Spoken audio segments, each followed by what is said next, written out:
Hello and welcome to another episode of The Grindbin. I'm Mike Wood. I'm Chris Mann. I'm Chris Hughes. And I'm Bobby Tribbett. And today we're going to be talking about 1988's Bulletproof. Get ready to slide the ashtray to your bowls. Hey, Bobby, I got the money. Yeah, I made the team. But you're a hooker. Get that goddamn thing out of your mouth. Spooky ain't got no real poetry. Hello, pizza man. We're gonna play a little game, baby. I just love fun and games. Get a little girl a little hot and horny. This is Los Angeles. You could have looked decent once in a while. And maybe Daddy would decide to kill himself because he couldn't get it up anymore. What a shame. Come on, just step on the gas before we get creepy. So today, guys, Bulletproof, Gary Busey's first appearance, probably not his last, Oh, certainly not. in the Grindbin. What do you think the budget for this movie was? Oh, Big, large, gigantic, throbbing. huge. Okay, Price is Right. Hughes. $8 million. I'll go 12. You know, I'm going to go 14. $5 million. Oh, wow. 5 million. Now, box office. Let's hear. Apparently, there was a box office, which is like I thought this was a straight-to-video. Yeah. This had a theatrical run. Apparently, box office. Hughes, $1. Oh, God. fuck them up and do two. I'll actually go 6 million. 6 million. Okay. Yeah. You know, I'm going to... You said it was a $5 million movie? Mm-hmm. I'm going to say it got close. I'm going to do like a 4.5. Well, Hughes, you win 807,000. Yeah, that's it. It didn't even make $1 million. Wow. Oh, man. Which is a shame, you know. This movie, by the way, is I don't know about you guys, but this is fucking amazing. Yeah. Like I have never seen anything like this. is Like, a we don't have to script. wait till the end to say this. Yeah, Like, I mean- it's a recommend. Yeah, This movie was amazing from the second it started. It's a hard Yeah, recommend. this is a script you and I wrote in high school. And Yeah, they somehow, We were discussing this earlier in the day. It's very much like a script Chris and I wrote called Rock Through Time, where the main character just goes around acting like a fucking jackass and somehow wins the movie. Yeah. That's this movie. Like Gary Busey is a horrible soldier or whatever the fuck he's supposed to be. He's a cop. This is like a Lethal Weapon wannabe. Yeah, I for think maybe he's like It 10 opens minutes. as one, and then once we've established that he's a lethal weapon, This then he movie, goes off. They're like, it's going to be a buddy cop movie. Wait, no. Never mind. Like, I like tanks. Let's get that in there. And you know what? I found out it's actually cheaper to just film in my backyard. And it seemed like God. several cuts were made. And this is the movie that Yeah, ended up coming out. Let's film it out in Majestic Canyon or something. Now, this is surprising. I hope none of you guys have looked this up. Director, Steve Carver. Grindbin All-Star. Awesome. He's the director of Jocks. Wow. Now, I did not know this until I did my research, and I was like, holy shit. Oh, the tennis movie. Yes, Wow. and it makes sense why another man who appears in Jocks is in this movie. There was 2 writers for this movie, and then 2 people credited for story, but I only have the writers. One of them, T.L. Lankford. 21 writing credits, but he's mostly known now as a producer of some B movies, as well as most recently he's working on a show. Now I've never seen this show, but I see advertisements for it all over the place, called Bosch on Amazon Prime. Now he is the producer of that show, and he's also written an episode and I believe directed some as well. Yeah, it's based on the book series, the Michael Connolly books about a detective named Hieronymus Bosch. Oh, okay. Well, there you go. Cool. The man who wrote this movie. So I'd have to check that out. Because there's some talent there. We have 1986. Okay, so I'll get into some of his writing credits. 1986, Armed Response with David Carradine. 1988, Hollywood Chainsaw Hookers. 1990, Mob Boss. Now this, oh boy. I wrote down the description of this movie because Hughes has introduced this man into the podcast, and he just won't fucking die at this point. This is a movie who stars Grindbin All-Star Eddie Deason from Muggsy's Girls. And the soon-to-be Grindbin All-Star from Surf 2. No shit. This, Let me just do that again. I cannot stand Eddie Deason, and Hughes has introduced him into this podcast, and he will not go away. We're going to keep having him come up. Why is Surf 2 coming up? Okay, in Mob Boss, you want to know what he does in there? All right, let's do that. A slapstick comedy where the ultimate geek, I bet you can guess who that is, becomes the boss of his father's crime family. So it's literally an hour and a half of Eddie Deason being like, I don't know how to run the mob. Oh, boy. Did you do the St. Valentine's Day Massacre scene at one point? Can you imagine him with like a Tommy gun? He's like, "Whoa," and it's like wiggling all over the place. And Like just the flying fire around. hose gag. Where he's just the gun's on the ground, but his body is upright, flying, legs flailing upright. You're making me like this movie too much. And then here you go. This is amazing. The only other credit I have is 1990. He wrote a movie called Spirits, starring Eric Estrada, and he used the pseudonym R.U. King. And here's the description of it. A priest trying to regain his standing in the church after falling and sleeping with a woman teams with a group of ESP experts to investigate a haunted house. Jinkies. It doesn't help that one of the experts is a beautiful young woman. How does that not help? Because apparently he's in trouble with the church for fucking a lady. So he's like, oh, not again. Boing. They got mad because it wasn't little boys. Oh dear. So it's apparently Eric Estrada walking around in a priest outfit with a boner the whole Was movie, I there a guess. cameo by like a blowjob ghost bandit? You know, I'm sure the blowjob goes from Ghostbusters made it appearance. just shows. Oh, I do have one last credit from him. He wrote a movie in 1999 called Stealth Fighter starring Ice-T, where Ice-T plays some sort of stealth fighter. Like a pilot. I can see it. I thought you were going to be like a UAV stealth fighter, and he's the voice like Kit. Oh, that That would be Flight of the amazing. Navigator. A Flight of the Navigator where Ice-T is the... Radars can't pick us up. I love it. Oh my god. Now that would be a movie I'd I watched the shit out of that. Yeah. The other writer is named B.J. Goldman. He only wrote 2 movies, this and a movie in 1989 called Tripwire. We're getting the cast. Gary But before you Busey. do, the other story by credit is Fred Olin Ray, who goes on to write and direct Hollywood Chainsaw Hookers. You know, it's funny you say that because T.L. Langford wrote most of his movies. So there you go. They knew each other cool. very well. Absolutely. So, yeah, I didn't have that written down, but thank you. Yeah. Thank you, Bobby. The cast, Gary Busey, obviously no introduction Nope, needed. none. If you don't know who Gary Busey is and you listen to this podcast, I don't know what to tell you. Go find out. Watch this movie. I mean, come on, Lethal Weapon, Point Break, Under Siege. Under Siege, Black Sheep. Dancing with the Stars. He was on Dancing with the Stars. And The Apprentice. Briefly, yes. Oh my God, you're right. He was. Yeah, he on did the Apprentice. whole like Uh. shitty game show circuit. Yeah. Oh God. Yeah, wasn't he on like those VH1s where it's like some guys Behind the Busey. He had Like yeah, that. that was a show. behind the Busey? He had his own show. I wish did. that was a horror man. anthology. He did have his series. own show. It was Actually. great. Yeah, it was like living with Busey or something, and like he was like Oh, training. yeah, and, like, I remember this. He's like scared, like come on, confront the fear, and you're like confront the fear, and like gets right in their face and like scares them away. Does he It's have like, one of those like strapped cameras to him, like I MTV's wish. Fear, where it's just like Kinda. the Blair Witch angle had his and that face? song, They should just have a- so far away plays at the beginning of the yeah. They should have a show where it's just a GoPro attached to Busey and just filming his face the whole day. Like I'd probably watch it. I'd tune in. He's peeing. Even that's an adventure for this man. Okay, so his co-star in this movie, Darlene Flugel. I think that's how you pronounce it. It's spelled very weird. Who plays Captain Devon Shepard. 27 credits. Now, she's Wow. been in some big movies, though. And it's Really, I did surprising. not recognize her. No. Okay, well, man, when I get into some of these. When she was 16 and living in Binghamton, New York, her father, a chiropractor, died suddenly of a brain tumor. It starts dark, but it gets fine. So she turned to Hold your modeling. laughter till the end. She turned to modeling as to, quote, not be a burden on her mother, who worked at the Department of Social Security, and modeling brought her to her first role in 1978, which was a movie called Eyes of Laura Mars. I've heard of that. That stars Faye Dunaway and Tommy Lee Jones. And she wasn't like just a bit part in that movie. She's like fourth billed on the IMDb for it. 1980, she was in Battle of the Stars, which is a Roger Corman production. 1983, The Last Fight, written and directed by Fred Williamson. That's a All movie right. I have never heard of. I'm gonna get familiar with it though.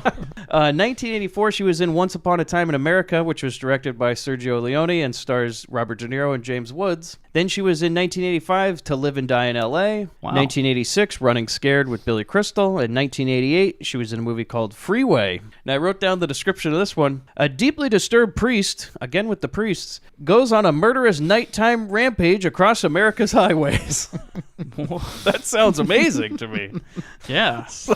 That was the year of the Night Stalker, wasn't it? Yeah, but, It was like Yeah, 2 it's years about after, that, right? yeah. yeah, we live in Night Stalker country, by the way. Absolutely. Yeah.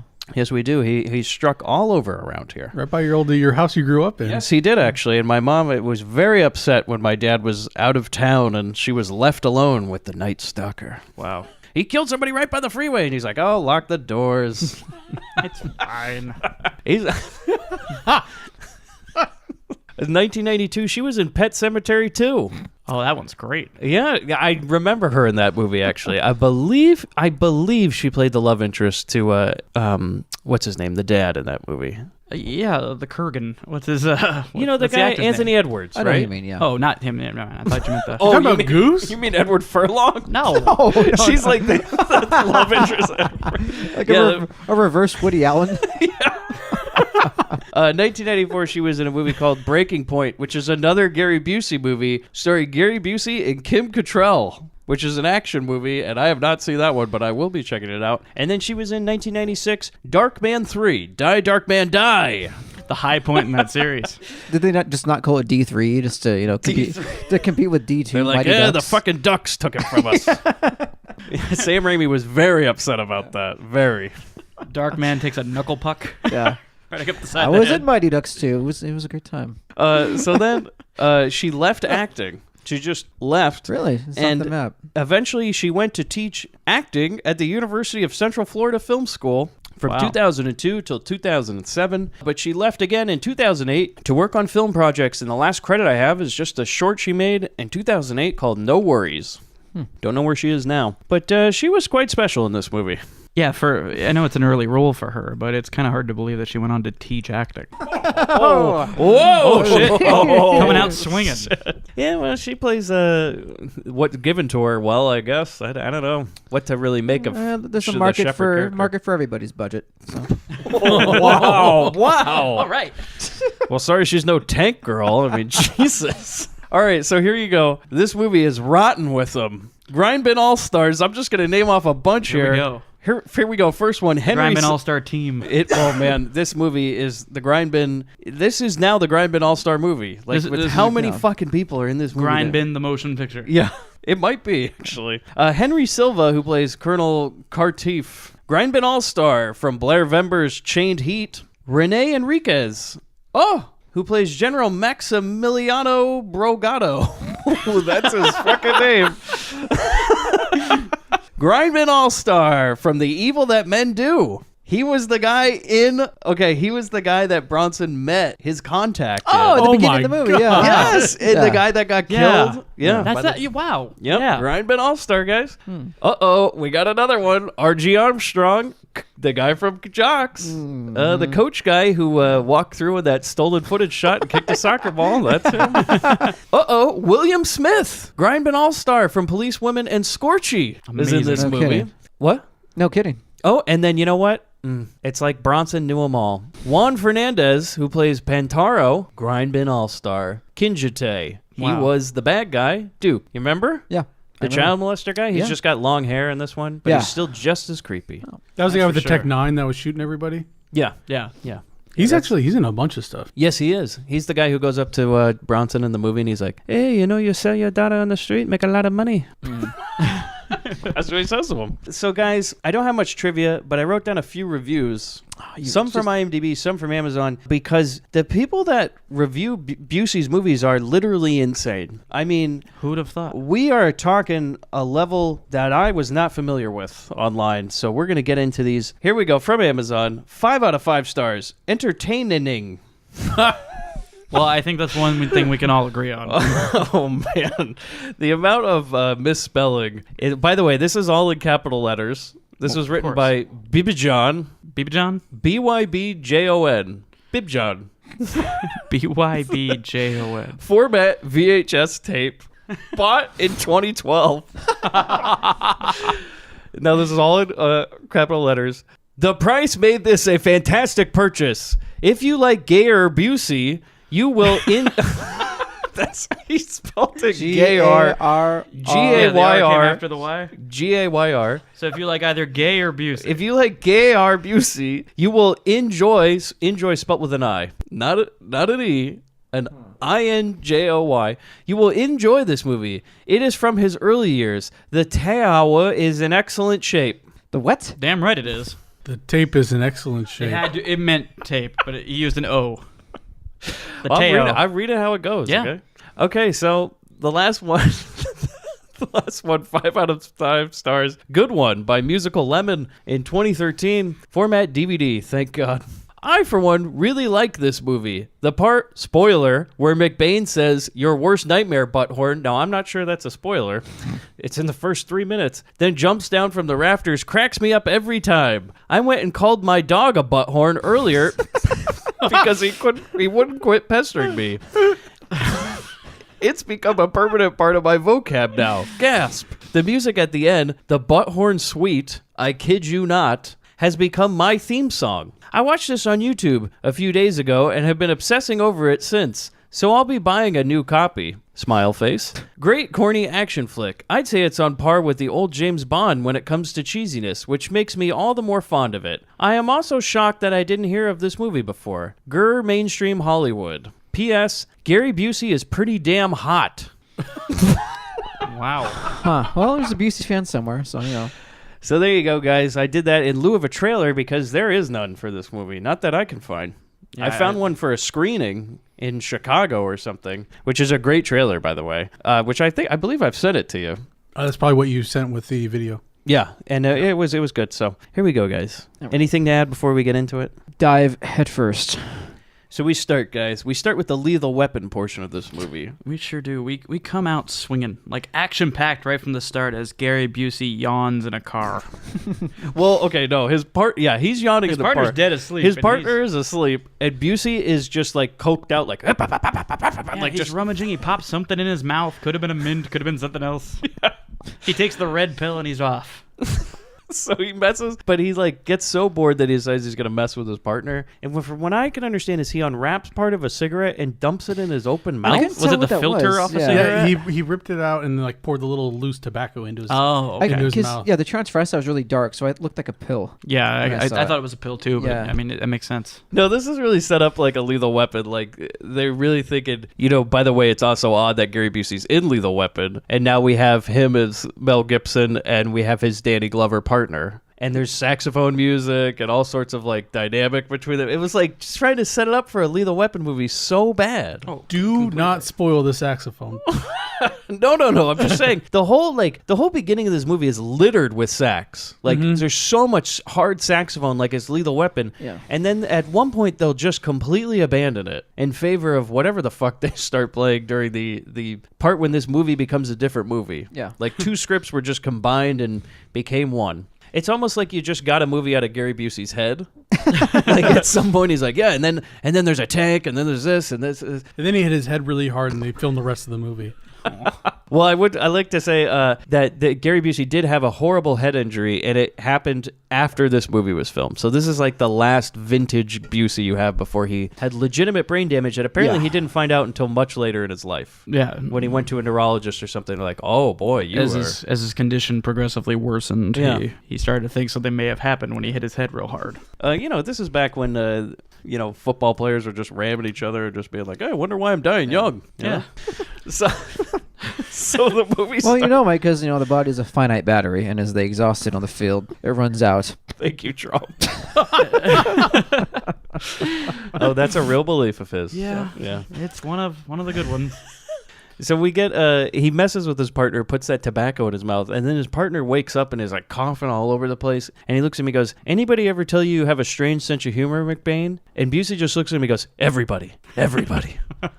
Oh, man. Anybody ever tell you got a strange sense of humor, McBain? Everybody. If Busey was my partner, I'd be a little worried. Could you sleep next to Busey? No, there's no way I'd close my eyes. Well, that reviewer could. Sleep close or a little too close, You know what? I was so disturbed when we get into it. I'm like, please don't have a Busey sex scene. Like it started to come really close, and I was getting real nervous. Like this is not something I want to see. And the fact that he even kisses women in this movie is very off-putting to me. I never want to think of Gary Busey in a sexual way, and it's. I think you're gonna have that problem. I don't have that problem. I can look at Busey and not think about sex. No, just seeing him, even seeing him be intimate, like even seeing him hold a woman's hand is uncomfortable to me. I'm just like, please no. Is it as uncomfortable as when you watch Bill Cosby holding somebody's hand? So they're basically here. His partner's like, can we just go home? And he's like, no, they're gonna show up. And then an ice cream truck pulls up, and then like a limo follows them, which doesn't look suspicious at all, right? And his partner's like, well, we should call in the backup. And Busey's like, no, we'll take care of it take care of it ourselves, you know. And that's when his partner says a pretty good line that I wrote down. He writes, Now can we call for backup? What, and spoil all the fun? Fun? Yeah. Hell, McBain, I'm serious. The McKays will blow a hole right through your underwear, not to mention my black ass. Billy, that's the trouble with you. You don't enjoy a good challenge. Damn it, McBain, what the hell are you doing? Yeah, he's setting up his real Danny Glover line. Yeah. Like, that was his I'm getting too old for this shit. Exactly. well, actually, his getting too old for this shit is Gary Busey leaves the car. He fucking pulls out like a handle of whiskey. Yeah. Opens it, downs a bunch, and then goes, here we go again. Yeah. Yeah, that's valid. And like kind of reclines back and just kind of captures some more Z's. Also, I got a question what he means by they'll blow a hole through your underwear.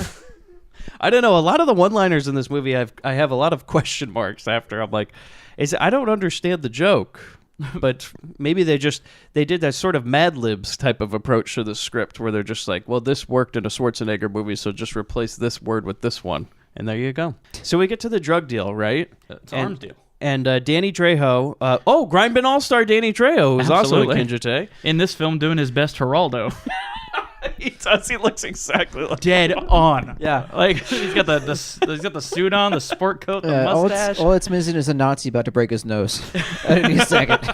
So Danny Trejo's buying some guns and rockets, right? And Busey is like standing on the roof of this warehouse, okay? He's like Spider-Man. He's No, nimble. here's the fucking thing. Yeah. The door is wide open because Busey can see in there. By the way, they drove right into an open warehouse, okay? And Busey's standing up and he's looking at it, and he looks down at his partner and he goes, they got guns!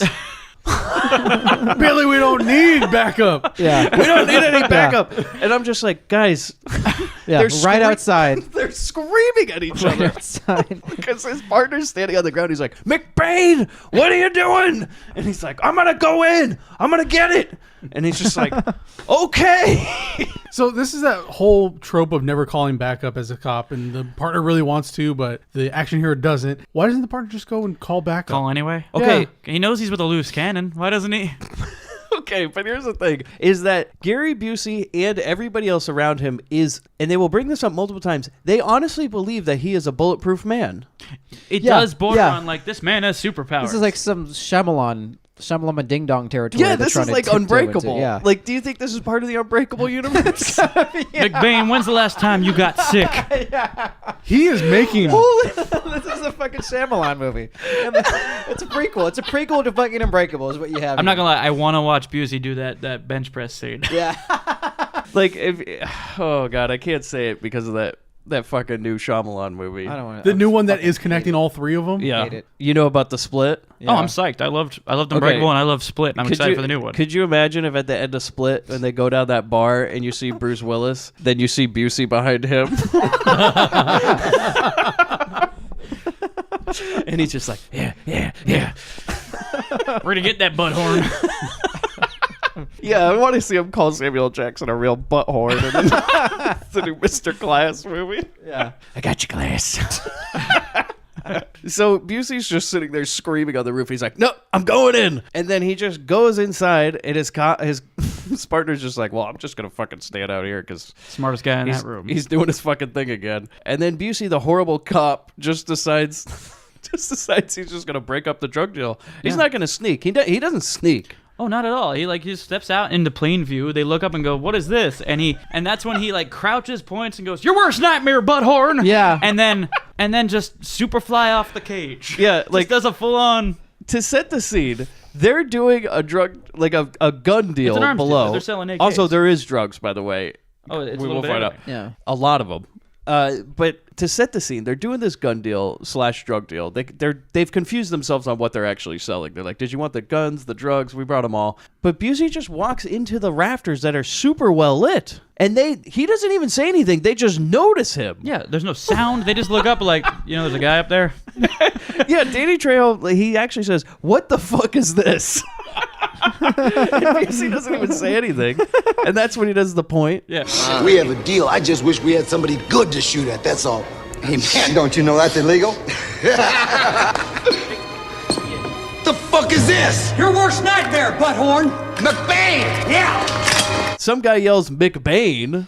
Yeah. Which He's got a reputation. I thought he had a hype man. It's just a dude who goes McBain as he jumps. He goes, hey-ya, as he jumps. That's what I have written down. And he lands on a pile of cocaine. And I swear to God, Busey takes some and puts it in his mouth. He goes, oh, shit. That was a real Assassin's Creed moment. Yeah. Like he lands in the hay bale Yeah, if the rest of this movie, there's a nice pile of cocaine for Busey to land in. every time. I think this brought him down a dark road, to be honest. That's when they should have done the title sequence for this movie. Is as he jumps off, freeze frame it, drop, like silhouette him, push him forward, and then put it in Bulletproof. Yeah. And like gunshots. real, and then that's how the movie starts. Do a real Rudy Ray Moore. Like, Yeah. bet y'all didn't think I was gonna jump, did you? So, Or like a whole bunch of voiceover on top of this. That's right. I'm oh McBain. my God. If Busey did this movie in voiceover, that would be a fucking amazing, especially for his flashback scenes.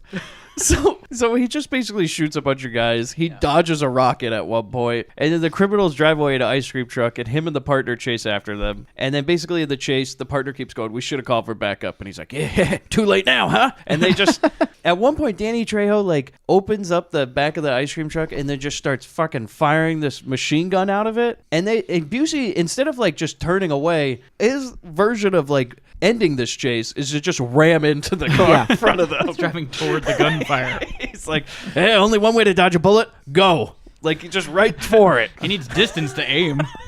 So he just rams into the back of the ice cream truck. They throw a grenade. And the funny thing I noticed in that is that they've got the weapons pretty well compartmentalized inside this ice cream truck. Yeah. They've got like the grenades where the popsicles go, and they got the handguns It's like where right you next get to the Ninja Turtle pop. Yeah, you know? there's like a Choco Taco next to a smoke bomb. Yeah, Trejo's like, where are the grenades? And he's like, check near the Powerpuff Girl pops. They're right over there. It's like under the Sonic the Hedgehog. Yeah, right under the Sonic. No, that's Tails. Come on. That would have been funny if he thought he was throwing a grenade and he just threw like a There's a Bugs Bunny with a bubblegum eye just sticking to the windshield. and you just see Busey grab it and put it in his mouth. He's like, ah. This day keeps getting better. It's my only vice, you know? And so they throw this grenade into the car, and then Busey doesn't even panic. His partner's like, what the fuck? No, and he straight up goes, get that for me, will you? Yeah. And he hands him the grenade, and Busey just throws it back at him. And this has got a long fucking fuse too. Yeah, this thing was like a good 30 seconds. It's like a whole. It's like a whole page of script that goes by the time this grenade goes off. Count to 75. Yeah. Because I believe the grenade went in the back seat. And so the partner's like reaching behind him and grabbing it. And then they throw it back in, and you see this Danny Trejo, the guy, like hug each other, almost going, no. And then everything explodes, right? It's like an Aliens. When Vasquez hugs Hudson and then they hit the button. Yeah, and then the whole thing just goes up. They pull over, and at this moment I look down, I'm like, this movie just started, what is it, 10 minutes? This is the 10-minute mark of the movie. And boy, did that go fast. That flew by. That's amazing. So you also get sweet sex music. And I write, like, this is fucking Lethal Weapon or something. What the hell? Yeah. It's like literally ripped off from the Lethal Weapon soundtrack. Like, and they're just walking around. I was expecting Careless Whisper to start. And then the cleanup crew has arrived, right? And this medic is helping his partner. Okay, and his partner, this lady medic comes up to him and she's like, the usual? And he goes, yeah. And she just hands him like a nitrous oxide mask. And he's just like, it's a long night. And he's just starting to just breathe that in. Yeah. And then the chief pulls up, and he's all fucking pissed at Busey, like a chief would be, right? Oh, yeah. And he says, I'm all pissed because you pulled me out of a poker game. And apparently we learned this is like the whole routine. He's like, so what was it this time, McBain, huh? No questions, shoot first. Yeah. Did they even pull a gun on you at one point? Yes. He's like, I had reasonable cause. Had to get him. And then... He's just like, whatever. I guess I'll believe you. He likes his style too. That's what he says. Before he goes, McBain, though, I like your style. That rubbed me so wrong. I hated that part. I'm like, come on, man. There's like nobody that isn't in love with Gary Busey in this movie. But it is I like this part of the movie. Yeah.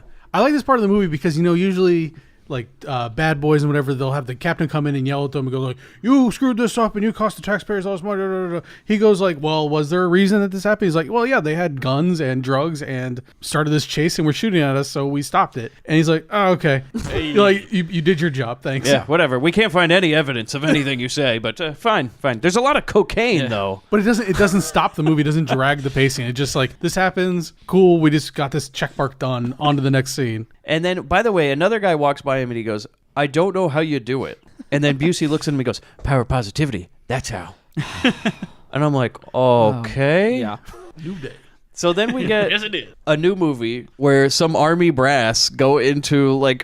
Okay, no, Yeah, like where does this come? Like this is out of nowhere too. This movie has the weirdest... This is the worst fucking plot I've ever heard of in my life. Yeah. Like, this is worse than Night Force. Like, in that Linda Blair movie where her friends get kidnapped and they're just like, fuck it, we'll just drive down and get them. These army brass guys sit around and they go, hey, so here's some pictures of these, quote, revolutionaries and terrorists, and eventually they're going to, quote, come up to Gringo Land. Yeah, it's this weird. Our villains are this conglomeration of every non-white terrorist there is. Okay, so I put it as this is called TerrorCon. This is TerrorCon 1988, TerrorCon 88. Yeah. All the terrorists in the world have apparently gone to this convention. Oh yeah, it's the multicultural Terror Pals in Mexico, and they're planning their trip into, quote, Gringo Land. And I have the continuity. I think my theory is from this scene will give the continuity for the whole movie. So they're discussing these terror groups, and they're going to try and bait them with this ultra super secret tank. They're going to bring it in there and let them capture it, and then that'll eventually kill them all. The person... That's the fucking stupidest thing I've ever heard. Totally, I didn't even get that. The person that is giving this plan, so not the old guy that's running the convoy, not the other, but the guy running that's the Russian at the end. What?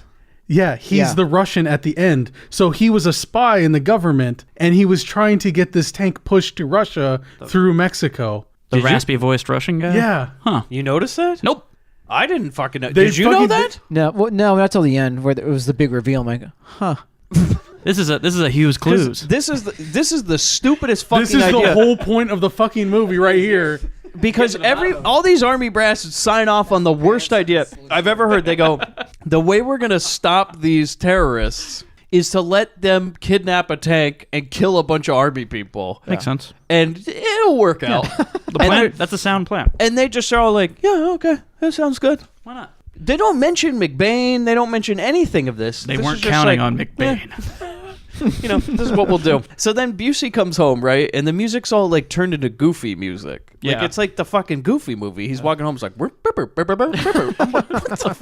fuck is going on? And he comes home and he opens the door and there's candles lit. And this is when I wrote in my notes, please, please, please, no. He walks past and we learn that Goofy music is actually coming from a jukebox in the scene, and he like hits it with his hand, which is Busey's way of turning off everything in that house, I'm sure of. And there's some foreign lady who's broken into his house and she's in his bathtub. Tracy. Yeah. Oh, she has a name? Yeah, her name's Tracy. Oh. This poor lady.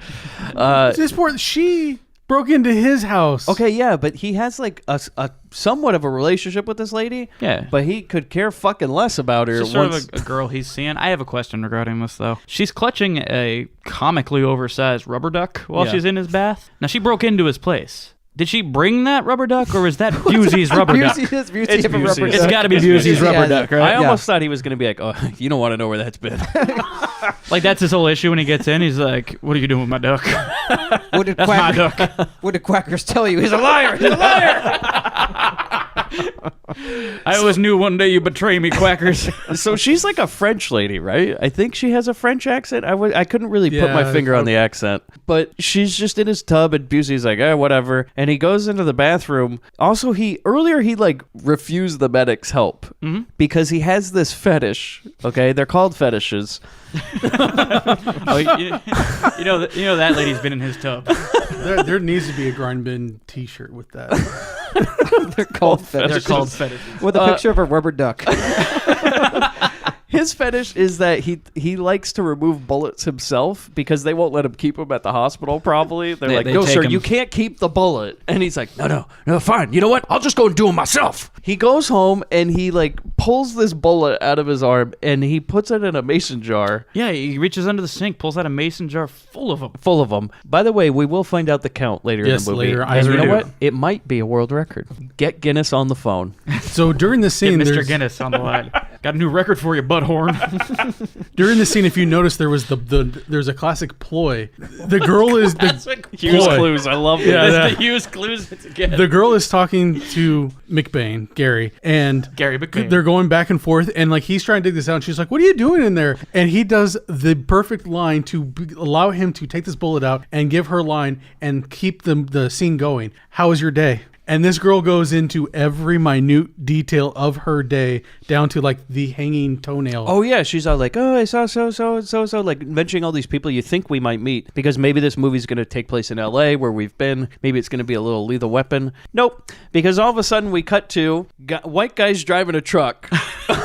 Okay, and now this is amazing. By the way, what country are we in? Mexico? We're supposed to be in Mexico. Yeah. I believe we're in Okay, Mexico. and then where does Busey live? Not Mexico? It's L.A., right? Los He lives in Angeles? L.A. Yeah. So I wonder why Busey is here at night, yet we're in Mexico in the day. They aren't Well, like the time difference. Yeah. I mean, there's no fucking time difference.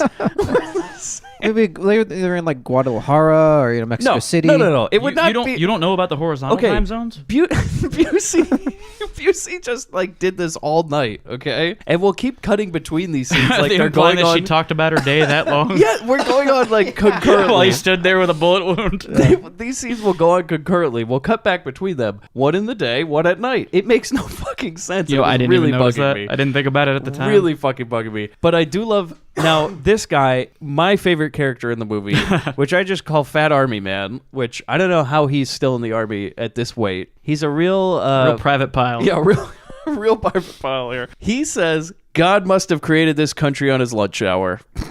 That's the first line we get That is in the this scene. establishing line for this That guy scene. has the greatest lines in this movie. Oh, for sure. But then we cut to Devin, who's Busey's soon-to-be love interest, where he just dumps this French lady and goes for this other lady. Do we even see the French lady again? Yes, you do. We do. Okay. Yeah. Wait, her name? I had it written down as Shepard. Is it Devin Shepard? Is her Yes, name? Devin Okay, Shepard. Captain. He calls her Yeah, a little Devin. respect. The For army Captain people. Shepard. Yeah, the army people call her Shepard. And this sergeant guy driving in a truck, right? And the sergeant goes, "Want me to drive?" She says no, and he says, "Typical woman." Ha ha ha ha ha ha ha. And I don't ever remember like an officer driving a convoy. But I was like, they just got to get in that. Ooh, she's a real tough lady, huh? Like, this whole movie. It's like a wink at the audience, like she's a real handful, isn't she? Ball breaker, you know what I mean? guys. Am I right? Like they just expected the man to be watching it at home, and he's just gonna be like, woman in the army. Oh my God, she's driving. Was this another Mr. Crown private screening? Yeah, I think so. I think this is like, we gotta knock her down a peg. You know what I mean? We gotta take her. We gotta, men are gonna be a little too intimidated if she's actually good at what she does. We gotta knock her down a little bit. Every now and then when you think she's getting strong, you gotta push her down and just say, you know what? You're strong until you get raped. That's exactly what happens in this movie, and it's fucking disgusting. Yes, it is. Basically, yeah. So we want to know, she wants to know, by the way, why are we driving a tank into Mexico, sir? Doesn't this seem like we're going to start some sort of international conflict or war? Valid question. Valid question. And he's just like, rules are rules, What am I doing? Just following orders. Just call me Hitler. We need to get it over there before we build the wall. You ever try to drive a tank through a wall? It needs to be there first, and then we build the wall. It won't make the clearance. So they're sending down the tanks and everything to start building that wall. Okay, that's what this mission has become. Okay, It's a kind of a time capsule tank. it's time capsule tank. It is. By the way, the inside of this tank, can't wait to get to that. It's like, what are we on the fucking? We on the fucking USS Enterprise or some shit? Like, what the fuck? Phaser banks are full. Sorry. This entire movie was on the holodeck. Yeah. Earl Grey, hot.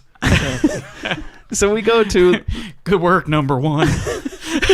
So we go to the Revolutionaries, right? Which is the guy from Kijite, and he's having these soldiers throw these guys wrapped in like mummy paper into a mass grave. I couldn't understand that. I was like, was this some sort of experiment? Or they're just like, oh, well, let's see if we can make one of them mummies, huh? And so then the army people just drive right up, right? And I didn't know if he was waving hello or stop, because he just kind of gets on the road and he's like, hey, like he's, hi, my friends are here. Yeah, and you kind of... If you're a revolutionary in the middle of Mexico's desert somewhere and you see a convoy of U.S. soldiers coming down, you'd be fucking flipping out, right? I'd be freaked out. Yeah. And this guy is like, no, hi, friends. No, this is this is a whole nother thing of like, we just got to prove this country's a shithole, all right? There's nothing there but fucking dirt and bushes and shit. They won't even know. They don't even know where the fuck they are. They see a soldier, they just do what America tells them. You know what I mean? You could just roll a tank and... Hold on, shit. Write this down. You can just roll a tank into that country and do whatever the fuck you want. Nobody will stop you. You know how we get rid of these terrorists, these fucking Cubans, all these? I love the cigars, by the way. You just drive a fucking tank into them. I've been telling them for years. That's how you get rid of Canada. You just fucking drive a tank up there. What are they going to do? Fucking put a flower in it or something. Who knows? So basically he stops him. He's like, oh, hey, yeah, can we take all your stuff? And then just start shooting everybody, right? And then a big gunfight, and like a couple of these army people survive, including Devin or Sergeant Shepard, the other army boss man. I don't even know this guy's fucking name. I just call him Army Boss Man. Ever even say his name? He's the old man from the Pentagon. That's all I have written down. Thank God Pork Chop survives. Pork Chop there. Yeah. And then good commentary. Some other guy. There's like 3 other people we never really see. Yeah, they're the red shirts. Some good fresh meat for later in the movie, Then we come back to Busey and he's in bed. And this is when I wrote, so these scenes are supposed to happen concurrently? Right. Because that makes no fucking sense. Oh my God. But this is amazing. The foreign lady looks at him, right? And she goes, you may be bulletproof, but you're not love proof. And then... Fucking deep. Did you notice this, by the way? This is when we fall in love with Busey. They go in for a kiss, and she backs away like she doesn't want to go all the way. Oh, yeah. Like, if you see the actress, their lips get close, and she just goes, no. Like she called cut. Oh, yeah. Oh, yeah. No. If you need to And- see it again, watch the subtleties of this scene are fucking amazing. She goes so close to his lips, and like you can see Busey kind of going for it, and she just pulls back. She's like, we got it. She kisses like moving 2 on. inches from his lips. She's like, mwah. And then pulls She away. barely like brushes the peach fuzz on his lip. Yeah, she was like, I'm done. Check Thank the you. gate. Check the gate. Check the gate. She looks over. Check the gate. And so then she leaves the bedroom, and Busey has this flashback, and we're in some sort of Chinatown or something. Did you know it was a flashback right away? Yes. How Well, would I it know? was all moving in slow motion. Because of the slow motion. The unbelievably long slow motion. I was like, either that or one of Busey's masturbatory fantasies, which there is one, which we'll get to next. We're in a Chinatown or someplace is what I write. How do we know that? Because there's like paper lanterns hanging around and like... Beautiful. Just make it look like the Orient, See where we are. We're in a Chow Yun Fat. Yeah, it does. It looks like a fucking John Woo Tequila's movie. diving by in the background, shooting a guy. Doesn't it actually start in like an airport terminal? This movie? No, this scene. This No, flashback. they're in like some sort of like market, like some sort of Yeah. bazaar, like a bazaar. They're in like a Chinatown bazaar, and Busey is dressed like he's the fucking guy. He's like dressed like Spike from Cowboy Bebop. Like he's in a fucking trench coat with like a cigarette in his mouth, and he's just standing there trying to look cool, and he's watching as Shepard and this fiance of hers are hugging, and Busey's getting a little impatient. Yeah. And this is fucking amazing. Busey just looks at him like, come on, and he just whistles at him like across the bazaar. Like, let's go, huh? You'll see her later. You'll see her when you get back. And then they go into an alley, and this shadowy figure comes out of the other end of the alley. And there's like, I don't know, some drug deal that goes wrong. It's never really clearly stated what's happening It's just here. money being exchanged, and then they put a knife to him. Yeah, and like some guy shoots at Busey. He gets shot, but don't worry, he's bulletproof. Yeah, no worries. So it's just a little another one graze. for the job. Yeah, he actually likes it. He's like, yes. I'm on my way to the record. Can't wait to tell quackers about this. So the bad guy grabs his partner, okay? Busey does the whole thing from an action movie where like, well, I'm going to shoot the bad guy, but he ends up just shooting his partner right in the chest. He's terrible, but he can take a bullet. It's the worst. Is this where Speed got that whole shoot the hostage thing? Yeah, except like Busey, this is the worst fucking game. Like, he doesn't even go for the bad guy. He goes for a kill shot on his partner. He just goes right for heart. He just assumed he's bulletproof too. Yeah, You know what I mean? this is like he wanted to kill that guy to get to the girl. Yeah. Ooh. You almost wonder. So the deal goes You bad. figured it out again. He was Busey murders his partner, and then he just kind of stands over him, and he's like, what are you going to do? them's the breaks. He's like, can I have that bullet? He's like trying to finger it out himself before the ambulance comes. He's like, you'll be fine. Happens to me all the time. Fingers it out. So we go back in bed, and there's a knock at the door, and Busey goes to the door. He grabs a gun, right? And there's these people outside that know him. They're like, McBain, we're here. And he goes, is that you, Tarpley? And he goes, yes, it's me. And then Busey just starts firing the gun at the door.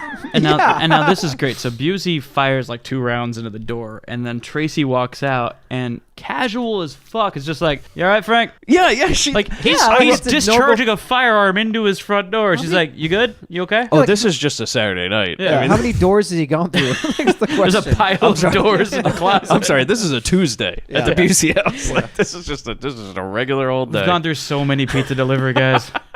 Yeah, I did write down how weirdly casual she was about the whole thing. But she has seen him do this. And he's like, it's- hey, just go back to bed. And they come in and they tell him, like, all right, we got a job for you, or else we're going to open up the, quote, Benson case, which must be when he killed his partner in cold blood. When, It's all blood under the bridge. And Busey's like, all right, I guess I got to do what I got to do. It's like every conversation he has with these people, it's like some kind of Mexican standoff. Anytime you talk to Busey, it's the like simplest of yeah, conversations. yeah. I almost think, like, I wonder if there was an actual script for this movie, and then there was the Busey script, where he just was like, oh, no, I got it. Yeah. I'll just fill it in around the edges. Yeah. Gary's got some choices he wants to make. I'll fill in the blanks. No worries. You don't even have to write the dialogue on my parts. Just write my name. I'll get it. That would be a movie that would never get made. Would be Gary Busey and Andrew Dice Clay trying to agree on a script. Wow. Those two. There's a buddy cop movie for you. Jesus. You got one racist and you got one fucking crazy man. Oh boy. So we go to the what I write is a shithole of a country where these revolutionaries are just partying in the streets. Yeah, this puzzle place of terrorism, the terrorist HQ. This reminds me of the Foot Clan in the first Ninja Turtles movie. yeah. They're all whooping and hollering. I expected like a kid to skate by. This is exactly Pinball like machines. Yeah. I mean, this is so much like Night Force. It's insane. It's just like the backlot of Universal Studios, like some sort of, quote, village that they're like, this is what all of Mexico looks like. All of it. Yeah. Mexico City, here you go. One shack here, a church here, and a fucking cantina. That's all you got. Forget the mule. Oh, yeah. And the gift shop. Thank you very much. And you know what? I can almost guarantee all 4 of us at this table have at least one relative who believes that. Yeah. Yes. Probably. Absolutely. So they go to what everybody thinks is Mexico City. This is downtown Mexico town, okay? So we go to downtown Mexico town for TerraCon 88. And they're just kind of like partying, like, woo, we got a tank or something. I don't know. We're terrorists. They already have like 3 tanks, by the way. Yeah. By the way, I love how all of these terrorists from different countries all speak English. It's a fucking amazing, isn't it? Well, you might know thy enemy. You know what I mean? I also love how all of them are white. It's fucking amazing how many white people are here. They're disgruntled CIA operatives. We all know this. That's the back. I was almost expecting to see Richard Lynch from Night Force in here. You know what I mean? Like him and Pin, the monkey. Just This on needed the- some pin. on the outskirts. He's like, "We'll get him one day, Pin. We'll get him one day. Write that letter." Somewhere in the lake. So every Imagine time. them meeting McBain. That should be a team up. I see Oh you got my a monkey. God. I got a duck. Oh my God, Richard Lynch and Busey together in a movie. Oh, man. with Pin as the third wheel. Can you imagine, like, they're getting shot at in the car and Pin's driving? Pin, take the wheel. I still believe they should have had a monkey slit a guy's throat. Like, that was severely missing from that movie. I want to see a monkey jump on a man's shoulder and go, hee hee, and just ear to ear. The new that new Metal Gear Solid, you have your dog, it'll go and pull its knife out and then slit somebody's throat. Wow. That's great. It's I'm gonna have to play that game. Yeah. Hideo Kojima join everybody. Hey, did you see Bulletproof? They're just partying in the streets, right? And every type of revolutionary terrorist is here. You got like Cubans, you got guys with like what they think are turbans, but they're not turbans. They're just tablecloths. It's on pretty their head. half-assed. And then you get Grindbin All-Star Henry Silva, Yep. who, okay, he's the bad guy. Now, we have to discuss this. He's apparently supposed to be an Arab? Oh, yeah. No, he's a Puerto Rican Islamic extremist. Okay. Well, Henry Silva is Puerto Rican. Henry Silva is Puerto Rican, not really, actually. Okay, fair enough. In the IMDb trivia, he was, by the way, born in Brooklyn. Okay. Yeah.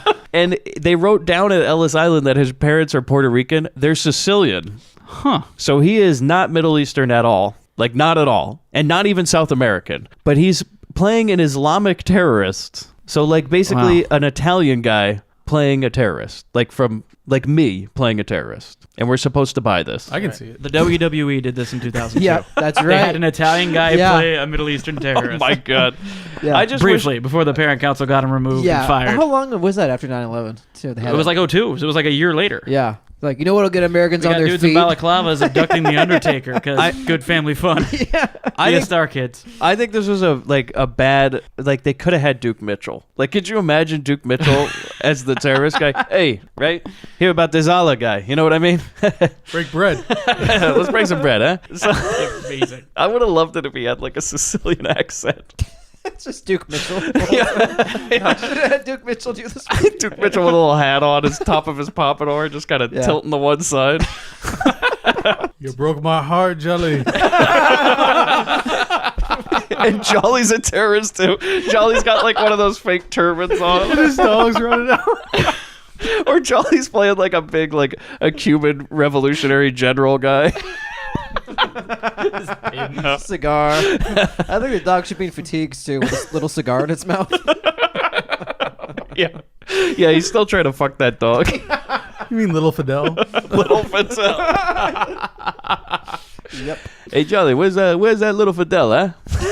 He took a shit on my shoe. He comes up and he gets mad at Devin because she's a feisty lady. Like, okay, this is where we're going to first say that Henry Silva does not like women in this movie. Real problem with women. No. He's like, she says one thing. He's all, okay, what are you doing here? And she's like, fuck you. And he's like, hey, you know what? You're a woman. Like, as an insult. And she's like, yeah. And he's like, they don't act like that in my country, where I'm from, Terrabia. Doesn't he like mention Tripoli a bunch? Yeah, I have no idea. It's like Tripoli. Isn't you know. Tripoli Italy? Where is Tripoli? No, Tripoli's not. Just because it ends with an I, we often make that mistake. I know. Greece. It's Greece. It's Greece. It ends with a vowel. He's Greece, and he's supposed to be an Islamic terrorist. They're saying something about Tripoli, and they say bring it 3 times. They bring it up 3 times. There was like an event that happened in Tripoli. Is the thing? maybe. It's like she knew him from Tripoli or something like that. It makes no sense. Terracon, that's where they were last year. Terracon, Tripoli, 87. Yeah, they raised the lease. They had to move. The prices for booths went up. So That was one lonely artist alley. Can't draw Muhammad or nothing. So yeah, there was a big Muhammad drawing Someone competition. commissioned a Muhammad and everyone got pissed. That was the end of that con.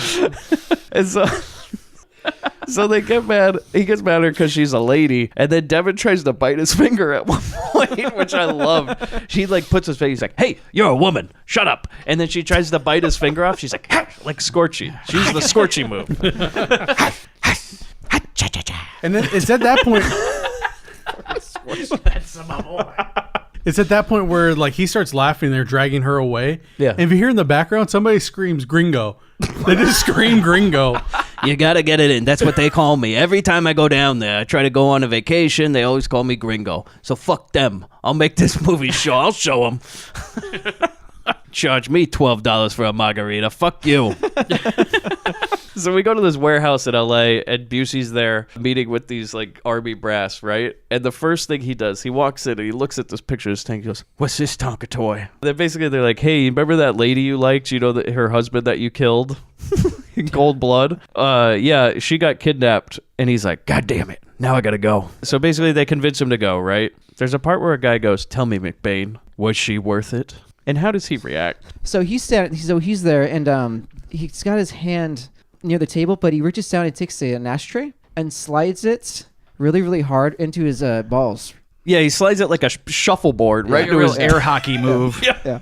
Right into his deck. Yeah, this is this was actually emboldened in my notes because it's like one part I laughed out loud. Like nothing to me is funnier than a man getting hit in the nuts for something like as harmless as an ashtray. And the best part is he's bent over in pain, and Busey goes, "Yes, she was." Yeah. So then we go back to Terracon, and the Colonel and the boys go to check out the Tonka toy, right? And Kinjite, man, he tries to touch it, and it sparks. And then the Colonel says, he goes up to Shepard, and he goes, "You find something amusing, Captain Shepard?" And she goes, "Yeah, your face." Your face. And I wrote, "Fucking burn." Sick fucking burn, Shepard. And the Colonel really, really doesn't like women. So he hates women so much, he just shoots a random man. He's like, God damn women. Did you hear what his line was for that? What? When he shoots the random guy, Yeah, he goes, so "One fucked. joke, one life." I didn't even hear that. That's his race. That's amazing. For every time somebody cracks a joke, He's gonna kill somebody. oh boy, that Terracon comedy show is going to go real bad. He needs her because she's like apparently the only one that could unload this Tonka toy or something. And she tries to fix it, but then a guy gets fried anyways. She was fake trying, I think. She was Yeah. trying to get as many people to open it. Yeah. To, Tricked kill, a to guy kill into them. getting electrocuted. She's like, do, do, do, do, do, and pressing all these buttons. And then the guy's like, yeah, and he becomes like a hot dog. And then the Colonel's going to shoot her. And he says, quote, "By Allah, you will die for this." And that's when I wrote, so he's supposed to be like an Arab guy? That's the reveal. Yeah, he is. That the rest of this movie is all about his God versus America's God. Oh, it gets God. real. Yeah, this gets a real... Yeah. It gets real red state. Yeah. We're gonna talk about that. So then she says they killed the only guy with the access codes. Whoops. It's a real Rick Perry moment, you know? Whoops. And then he says, "I despise women like you," and then just walks away. So it's at this point, like, if nobody knows how to hit the buttons on this and figure it out, and none of the U.S. are going to just kill them all. Yeah. Basically. It's like, what are Why are they going to keep them alive? Yeah. So then we go back to Busey in bed, okay? And now this is so fucking magical. This is the greatest part of this movie. This is what sold me on this movie in the trailer. I was like, now I need to know where this comes in. Like, because seeing this scene out of context, you're like, what the fuck? Seeing the scene in context, you're Yeah, like, what the definitely. fuck? Yeah. Yeah. Okay, so tell us. Busey's in bed with a saxophone across his chest.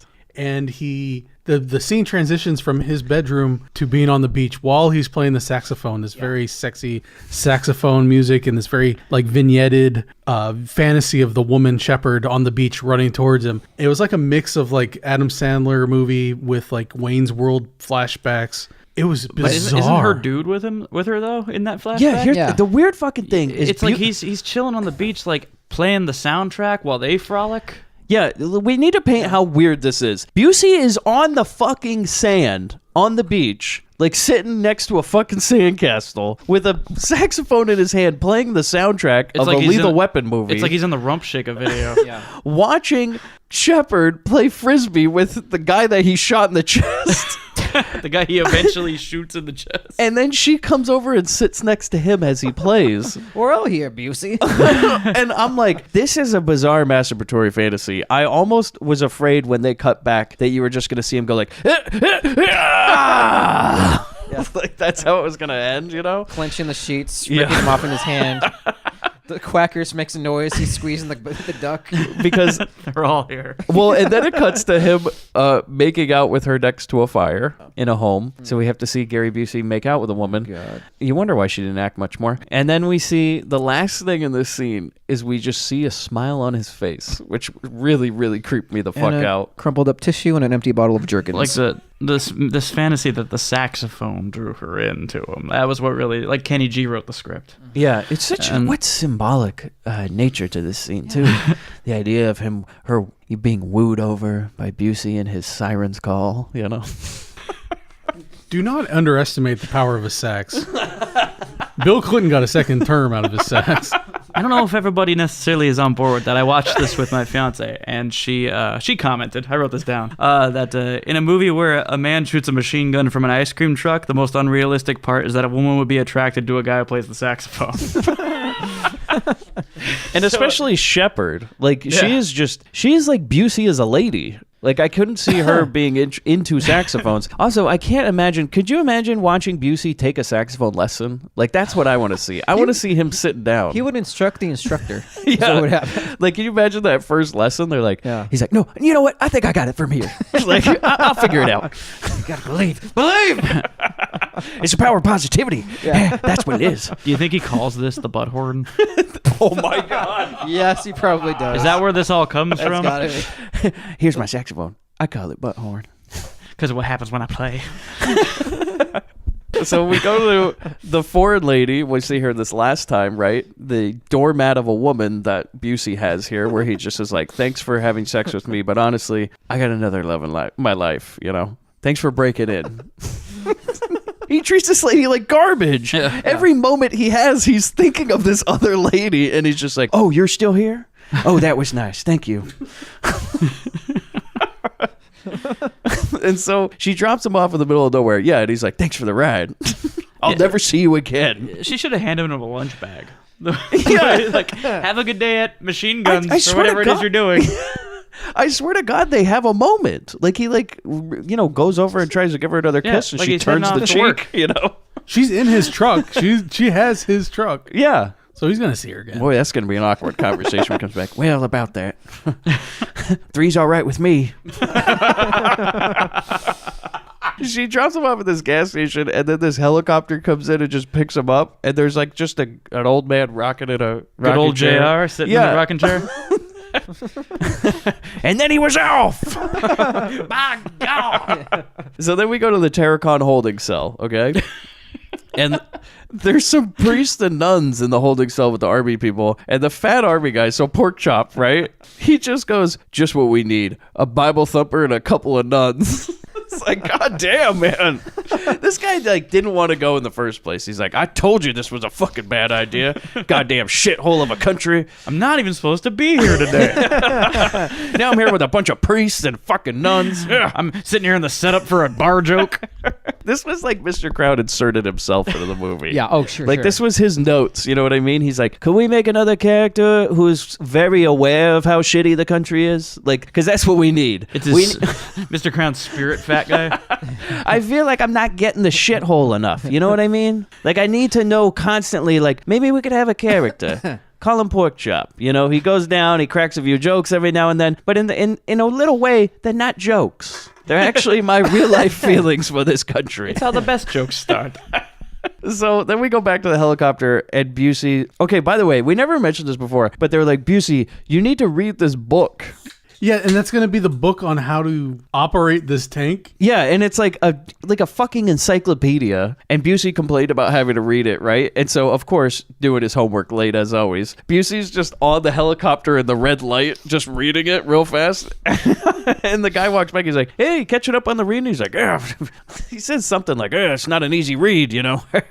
Especially for a 5th grade reading level. And this is where he's learning that he's going to have to, like, drop out of the helicopter, like, parachute in from there. They're not going to land and drop him off. Just chuck him. And by the way, they don't even put him really near Terracon. No. In fact, we don't even know where he is. In fact, in some parts, he just starts walking the same road over and over and over again. The one location they use, the one road they got in this shithole of a country, a.k.a. behind the scenes over at Universal Studios. Yeah. This shithole of a backlot. Mr. Crown's backyard. Like, they just use the same stretch of road over and over again. But any mission where you're going to have Gary Busey read something in order to get something done, I feel like he's the type of guy. They should have had a scene where somebody handed him the instructions of the tank and he just threw it. Like, that would have been great. Or he goes...